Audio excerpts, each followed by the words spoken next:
Alors tu es venu pour connaître la vérité? Tu es là pour en apprendre plus sur le sombre secret qui se cache derrière la fête de Noël. Comme promis, je vais te le révéler. Mais attention, car cela pourrait changer ta vision de la fête de Noël à tout jamais.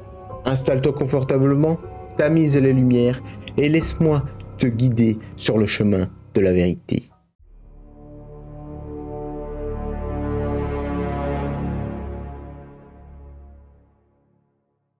Les rues de Glasgow, recouvertes d'un manteau de neige immaculé, brillaient sous les lumières colorées accrochées aux lampadaires.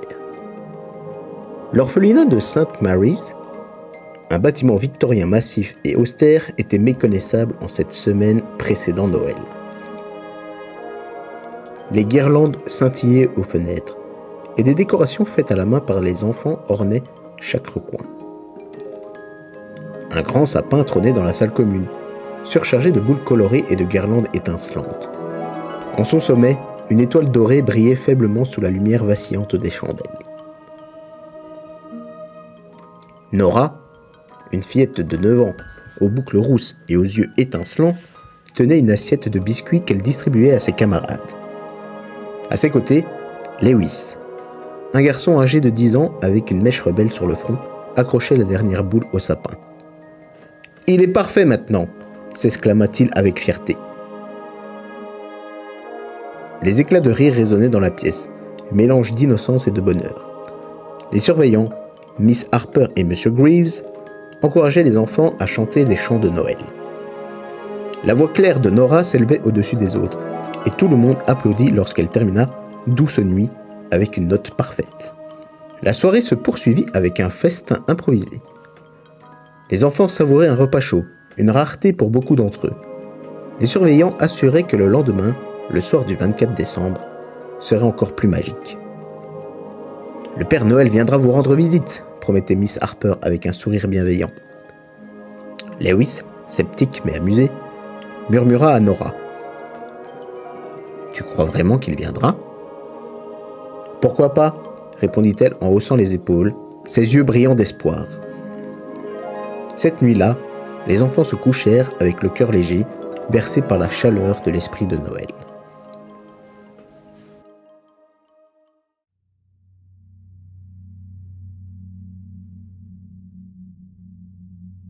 La nuit du 23 décembre était glaciale, et le vent hurlait contre les vitraux de l'orphelinat.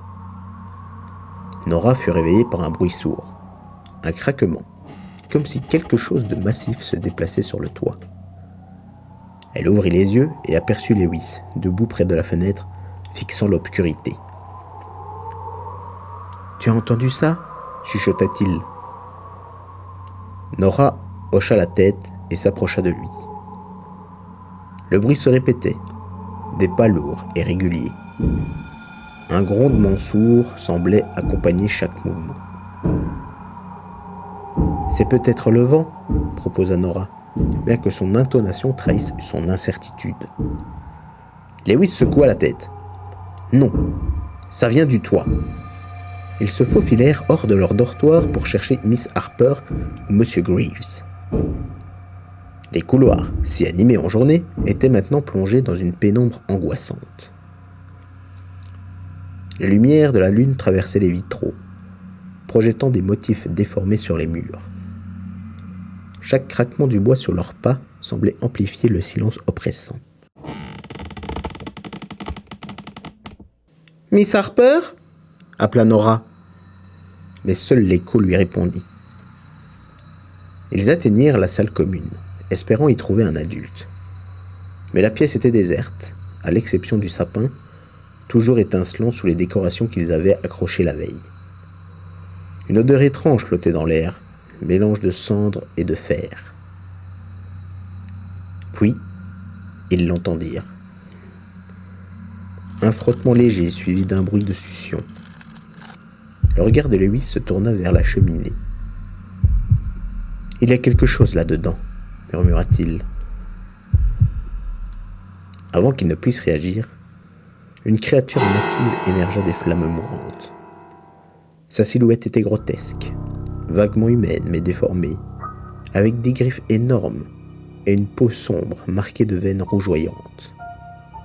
Ses yeux, deux pluies de lumière féroce, balayèrent la pièce avant de se poser sur les enfants. Sa bouche s'étira avec un rictus macabre, dévoilant des dents acérées. Nora et Lewis étaient paralysés par la peur. Lewis réagit le premier, attrapant la main de Nora. « Cours !» cria-t-il. Ils se ruèrent vers la porte, mais elle était verrouillée. Les fenêtres ne s'ouvraient pas non plus, et la créature s'approchait lentement, ses griffes raclant le sol de pierre. Lewis, dans un ultime élan de courage, fit face à la créature. « Laisse-la tranquille !» hurla-t-il, mais d'un geste rapide et précis, la créature trancha sa gorge.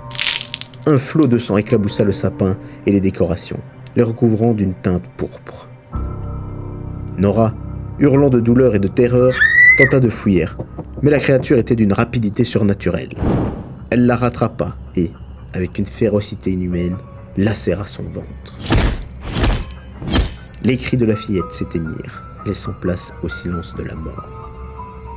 La créature se pencha sur les corps inertes et, dans un rituel grotesque, absorba leur sang et leur innocence. Son apparence changea lentement. Sa peau sombre devint rouge vif, ses traits s'adoucirent pour former un visage jovial et familier, celui du Père Noël. Il ajusta son manteau, maintenant éclatant de rouge, et disparut par la cheminée. Le lendemain matin, les décorations étaient intactes, et le sapin brillait de mille feux. Une sombre magie avait effacé toute trace de Nora et Lewis. Leur existence même semblait n'avoir jamais été, ni dans les souvenirs des enfants, ni dans ceux des surveillants. Les rires emplirent l'orphelinat, et les orphelins déballèrent leurs modestes cadeaux, inconscients du drame macabre qui s'était joué la nuit précédente. Dehors, la neige continuait de tomber, masquant les sombres événements de la veille.